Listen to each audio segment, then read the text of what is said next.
আবির অগ্নিদৃষ্টিতে তাকালো তানভীরের দিকে। দাঁতে দাঁত চেপে বিড়বিড় করে কি যেন বলল।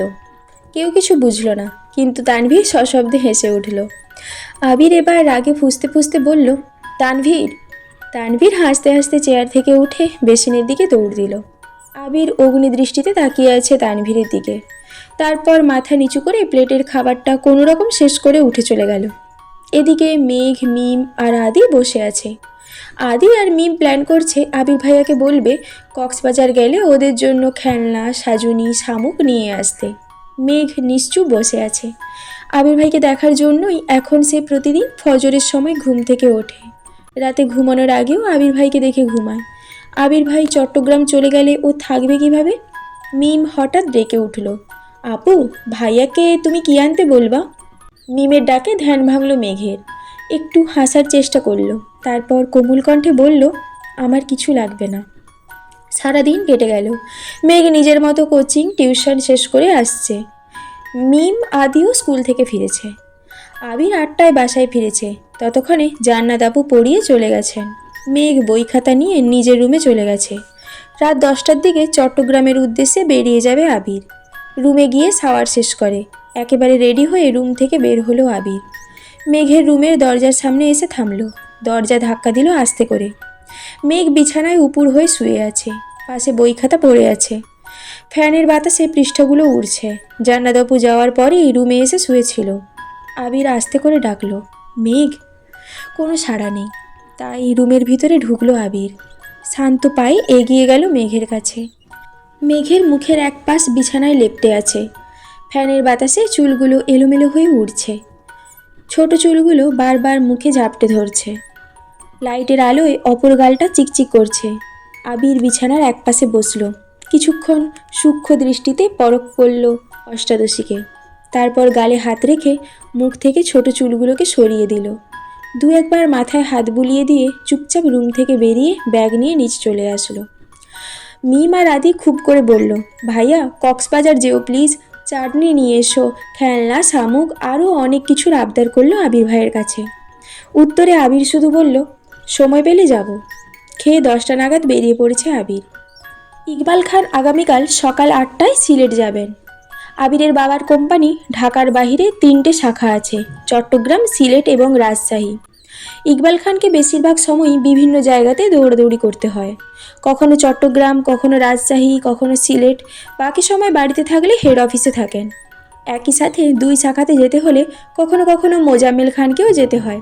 তবে আলী আহমেদ খান এখন আর ঢাকার বাইরে যান না। আবির আসতে উনি চাইছেন আবির সব দায়িত্ব বুঝে নিক। রাত 11টায় মিম এসে ডাকছে, আপু উঠো, খাবে না? মেঘ ঘুম ঘুম চোখে তাকায় মিমের দিকে। মিম আবার বলে, 11টা বাজে, তুমি কখন খাবে? আম্মু, বড় আম্মু সবাই বসে আছে তোমার জন্য, আমিও খাইনি, এসো। 11টা শুনেই মেঘের ঘুম উধাও হয়ে গেছে। সহসা মনটা খারাপ হলো। চিন্তিত স্বরে বলল, আবির ভাই কি চলে গেছে? মিম হাসি মুখে বলছে, হ্যাঁ, ভাইয়া তো 10টার আগেই চলে গেছে। আমি আর আদি বলে দিচ্ছি আমাদের জন্য খেলনা, গিফট, চাটনি নিয়ে আসতে। তোমার জন্যও আনতে বলেছি। ভাইয়া বলেছে সময় পেলে কক্সবাজার যাবে। মেঘের মনটা চূর্ণ বিচূর্ণ হয়ে গেছে। মনে মনে ভাবছে, কেন যে শুইতে গেলাম? না ঘুমালে তো আবির ভাইকে দেখতে পারতাম। আমি ঘুমিয়েছিলাম, তাতে কি? আবির ভাইকে আমায় বলে যেতে পারতো না? মিম আবার ডাকলো, আপু আসো, খেতে যাই। মেয়ে কঠিন স্বরে বলল, আমার খিদে নেই, খাবো না। তুই খেয়ে নে। ওদের বল খেয়ে নিতে, আমি ঘুমাবো। আর লাইটটা অফ করে দিয়ে যা। মিম মন খারাপ করে চুপচাপ লাইট অফ করে চলে গেল। এদিকে মেঘ ফুপিয়ে ফুপিয়ে কাঁদছে। কিছুক্ষণ পর নিজে নিজেই ভাবছে, আবির ভাই তো আমায় নিয়ে ভাবেই না। ভাবলে তো আমাকে ডেকে বলে যেতেন। তাহলে আমি কেন ওনার জন্য কান্না করছি? আর কাঁদবো না আমি। কিছুক্ষণ পর থামলো। খুব খিদে পাচ্ছে, কিন্তু সে খাবে না। বড্ড অভিমান জমেছে বুকে। এভাবেই ঘুমিয়ে পড়ল আবার। ভোরবেলাও উঠল না মেঘ। 8টার উপর বাজে। খাবার টেবিলেও আসেনি। বাধ্য হয়ে মোজাম্মেল খান নিজে গেলেন মেয়েকে ডাকতে। মেঘ তখনও ঘুমে। আব্বুর ডাকে ঘুম ভাঙল মেঘের। 10 মিনিটের মধ্যে ফ্রেশ হয়ে নিচে আসলো। খাবার টেবিলে আবির ভাই নেই দেখে মনটা খারাপ হলো। কাকামণিও সকাল সকাল সিলেটের উদ্দেশ্যে রওনা দিয়েছেন। চুপচাপ খেতে বসলো মেঘ, কিন্তু গলা দিয়ে খাবার নামছে না। কোনো রকমে অল্প কিছু খেয়ে উঠে পড়ল। রুমে গিয়ে পড়ার চেষ্টা করলো, কিন্তু পড়া মাথায় ঢুকছে না। মাথায় শুধু আবির ভাই ঘুরছে। আবির ভাই কেন বলে গেল না? এখন আবির ভাই কোথায় আছেন, খেয়েছেন কি না, এসব চিন্তায় ব্যস্ত হলো।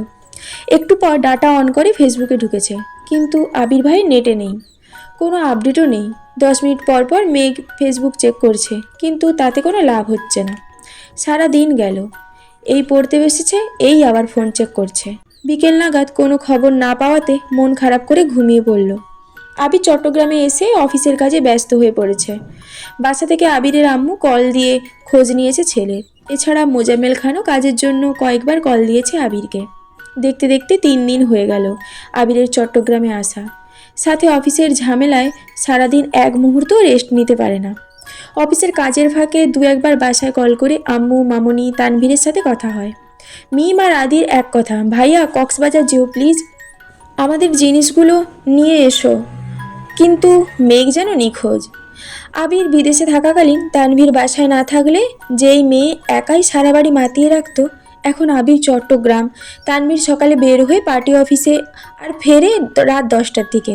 বাবা চাচাও সারাদিন অফিসে থাকে, তারপরও মেঘকে সারাদিন খুঁজে পাওয়া যায় না।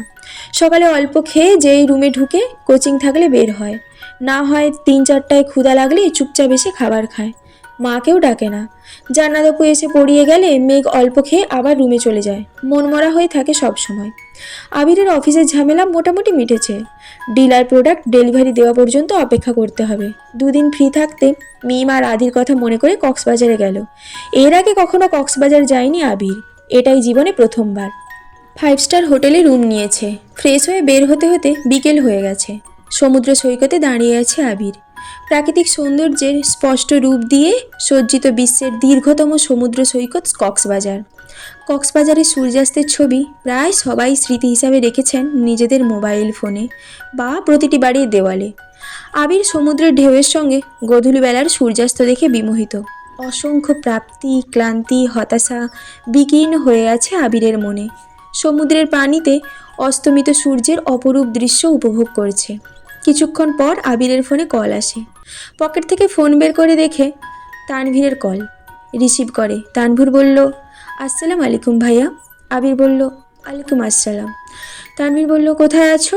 আবির বলল, কক্সবাজার আসছি আজ। কেন? তানভীর বলল, একটু দরকার ছিল। আবির বলল, বল। তানভীর বলল, এমপির মেয়ে নাকি তোমায় রিকোয়েস্ট দিয়েছিল, তুমি নাকি তাকে ব্লক করে দিয়েছো। আজ এমপির বাসায় গেছিলাম, মেয়ে তো তোমার কথা জিজ্ঞেস করতেছে আমায়। আবির বলল, তুই কি বলেছিস? তানভীর বলল, প্রথমে তো এমনিতেই বোঝানোর চেষ্টা করেছি, কিন্তু মানতেছে না, তাই বাধ্য হয়ে বলেছি তুমি আরেকজনকে পছন্দ করো, তার সাথে তোমার বিয়ে ঠিক। আবির বলল, আচ্ছা ঠিক আছে। তানভীর বলল, কিন্তু একটা সমস্যা আছে ভাইয়া। আবির বলল, আবার কি সমস্যা? তানভীর বলল, এমপির মেয়ে যদি এমপিকে বলে আর উনি যদি আমায় জিজ্ঞেস করে, তখন আমি কি বলবো? যদি মেয়ের কথা জিজ্ঞেস করে তখন কি বলবো? আবির বলল, প্রথমত এমপি কোনো সময় এসব নিয়ে মাথা ঘামাবে না, আর যদি শুনে ছেলে অন্য কাউকে পছন্দ করে তাহলে আর কিছু বলবে না। তানভীর বলল, তারপরও যদি জিজ্ঞেস করে ফেলে তখন কি বলবো? আবির বলল, বলবি তোর বোনের সাথে বিয়ে ঠিক। তানভীর বলল, তারপর? আবির বলল, তারপর আবার কি, বাকিটা আমি সামলে নেব। তানভীর বলল, যদি ফোর্স করে? আবির একটু গম্ভীর কণ্ঠে বলল, বেকুবের মতো কথা বলিস না তানভীর, এমপির মেয়ে হোক আর মন্ত্রীর মেয়ে হোক, তার জন্য কি তুই নিজের ভালোবাসা কোরবান করবি নাকি? আজব। তানভীর আর তাই কথা বাড়ালো না।